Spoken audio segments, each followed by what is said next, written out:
menjelaskan pengertian dari sastra anak.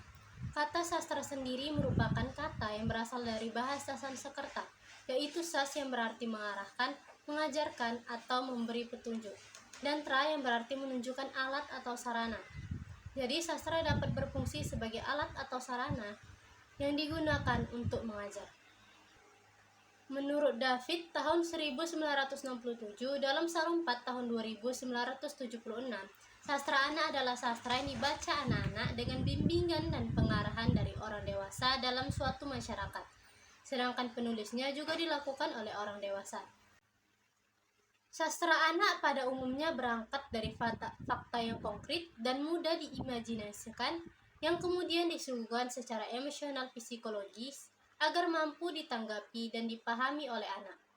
Kisah yang disajikan pun mampu merangsang anak untuk berbuat sesuatu, karena mereka memiliki fantasi yang baru berkembang dan akan menerima segala macam cerita terlepas dari cerita itu masuk akal atau tidak.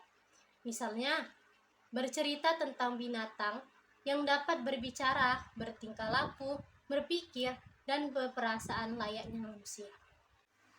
Jadi dapat disimpulkan bahwa sastra anak adalah suatu karya sastra yang bahasa dan isinya sesuai dengan perkembangan usia anak, mencerminkan corak kehidupan dan kepribadian anak yang ditulis oleh anak, remaja, atau orang dewasa, baik lisan atau tulisan.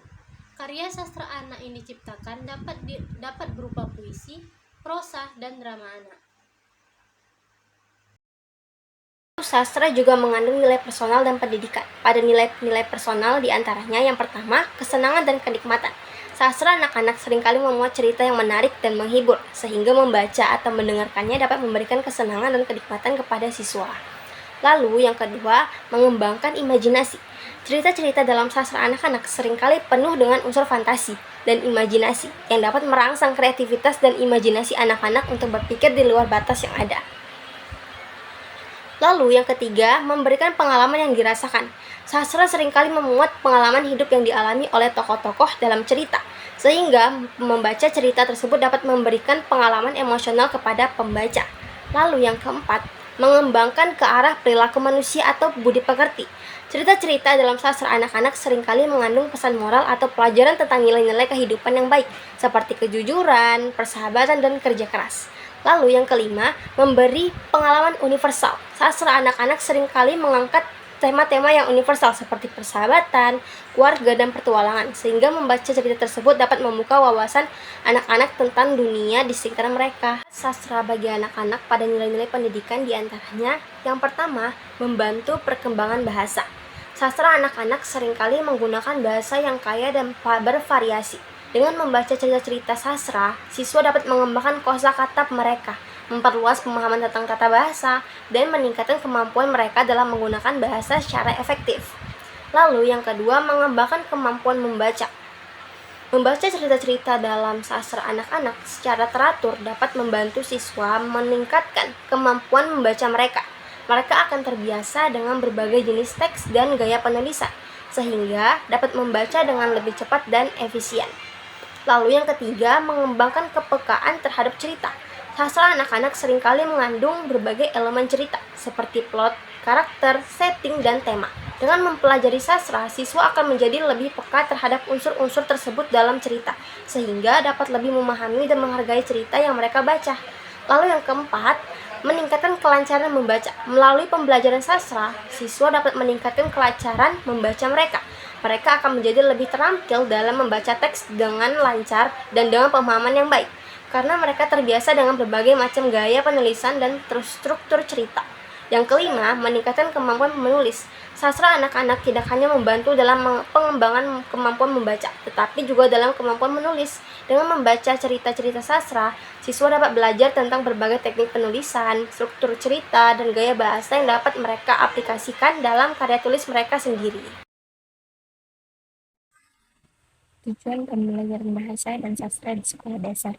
Pembelajaran bahasa dan sastra Indonesia di SD lebih diarahkan pada kompetensi siswa untuk berbahasa dan berapresiasi sastra, di mana pelaksanaannya pembelajaran sastra dan bahasa Indonesia dilakukan secara terintegrasi, yang dimana kegiatan pembelajaran bahasa Indonesia di kelas, siswa harus dilatih lebih banyak berkomunikasi, bukan dituntut lebih banyak untuk menguasai tentang bahasa. Sedangkan pengajaran sastra ditujukan untuk meningkatkan kemampuan siswa dalam menikmati, menghayati, dan memahami karya sastra. Pengetahuan tentang sastra hanyalah sebagai penunjang dalam mengapresiasi. Selanjutnya, tujuan pembelajaran sastra tersebut dapat dilihat bahwa kegiatan apresiasi menjadi tujuan utama, sedangkan perangkat pengetahuan sastra diperlukan untuk menunjang terwujudnya apresiasi dan pembelajaran bahasa secara umum. Dengan demikian, yang harus terjadi dalam pembelajaran sastra ialah kegiatan apresiasi sastra, hanya sekedar pengetahuan teori sastra. Di sini ada menurut dan kawan-kawan, ada 4 tujuan utama. Yang pertama, menumbuhkan kesenangan kepada buku. Yang kedua, menginterpretasi bacaan sastra. Yang ketiga, mengembangkan kesadaran bersastra. Dan yang keempat, mengembangkan apresiasi. Pertama, kita akan membahas menumbuhkan kesenangan terhadap buku. Salah satu tujuan utama pembelajaran sastra di SD ialah memberikan kesempatan kepada anak untuk memperoleh pengalaman dari bacaan serta masuk dan terlibat di dalam suatu buku. Pembelajaran sastra harus membuat anak sekolah dasar senang terhadap buku. Yang kedua, menginterpretasi bacaan sastra, yang dimana upaya meningkatkan ketertarikan kepada buku, siswa perlu membaca banyak buku. Siswa pun perlu memiliki kesempatan untuk mendapatkan pengalaman yang mendalam dengan buku-buku. Guru dan siswa dapat membicarakan tentang makna pribadi yang mungkin terdapat pada satu cerita yang sesuai dengan kehidupannya sehari-hari. Selanjutnya, mengembangkan kesadaran bersastra, yang dimana anak-anak yang masih berada di sekolah dasar juga harus diajak mulai mengembangkan kesadaran pada sastra. Siswa yang berada di sekolah dasar, mereka mengembangkan pemahaman mengenai bentuk sastra yang berasal dari berbagai aliran, sedikit demi sedikit. Mereka sudah dapat membedakan bentuk prosa dan puisi, fiksi dan non-fiksi, antara realisme dan fantasi, tetapi tidak dengan istilah-istilahnya. Mungkin cara mereka memahami hanya akan bercerita kepada gurunya bahwa buku itu ceritanya mirip dengan yang lain atau kisahnya bagaimana. Hal ini yang merupakan langkah awal yang baik dalam mengembangkan pemahaman tentang bentuk-bentuk sastra. Yang keempat, mengembangkan apresiasi. Sasaran jangka panjang pengajarannya ini adalah mengembangkan kesukaan membaca karya sastra yang bermutu. Di sini menurut Yearly dalam buku Hook tahun 1987 menyatakan bahwa terdapat 3 tahap urutan dan perkembangan yang ada dalam pertumbuhan apresiasi. Yang pertama ada tahap kenikmatan yang masih tidak sadar. Yang kedua, tahap apresiasi yang masih ragu-ragu atau berada antara tahap ke-1 dan ketiga. Dan ketiga ada tahap kegembiraan secara sadar. Belajar bahasa dengan menggunakan karya sastra tidak saja ditujukan untuk kemahiran berbahasa, tapi juga mendapatkan nilai dampak pengiringan. Yang dimana karya sastra menjanjikan suatu bagi pembacanya, yaitu nilai-nilai yang tergantung dalam karya sastra tersebut. Dimana demikian juga karya sastra untuk anak sebagai hasil karya seni yang mengandung nilai-nilai yang harus sampai kepada anak-anak ataupun pembaca yang lainnya. Dalam kurikulum 2006 di sekolah dasar, pembelajaran sastra dimaksudkan untuk meningkatkan kemampuan siswa mengapresiasi karya sastra. Kegiatan mengapresiasi karya sastra berkaitan dengan latihan mempertajam perasaan, penalaran, dan daya khayal, serta kepekaan terhadap masyarakat, budaya, dan lingkungan hidup.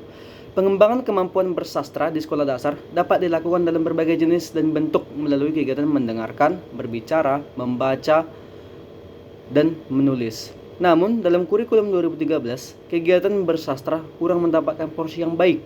Padahal, pendekatan kurikulum tersebut mengisyaratkan penekanan pada pengembangan sikap dan budi pekerti. Yang tentu saja, sastra sebagai bahan yang sangat kaya untuk dijadikan landasan mengasah kepribadian dan budi pekerti. Mengingat sastra mengandung nilai personal maupun nilai pendidikan yang luar biasa. Hasil analisis kompetensi dasar pada Permendikbud nomor 57 tahun 2014 yaitu 1. Mengenalkan cerita diri dan menyajikan teks cerita diri pada kelas 1. Teks lirik puisi melantunkan atau menyajikan teks lirik puisi pada kelas 2. Menggali informasi dari teks dongeng dan menyampaikan teks dongeng pada kelas 3. Menggali informasi dari teks petualang dan menyajikan teks cerita petualang pada kelas 4. menggali informasi dari teks pantun dan syair, dan melantunkan dan menyajikan teks pantun dan syair pada kelas 5. Dan pada kelas 6, menggali informasi teks fiksi sejarah dan mengelola menyajikan cerita fiksi sejarah. Dilihat dari materi yang ada pada kompetensi dasar Permendikbud nomor 57 tahun 2014 maupun buku siswa yang dikeluarkan Mendikbud, ternyata pembelajaran sastra atau materi sastra sangat kurang. Hal ini dapat dibandingkan dengan pembelajaran sastra pada kurikulum 2006. Pembelajaran sastra memang disediakan khusus. Hal ini mengingat kandungan dan manfaat sastra untuk perkembangan dan kepribadian anak. Bahkan dalam kurikulum 2006 disyaratkan bahwa sebagai upaya meningkatkan apresiasi sastra dan gemar membaca.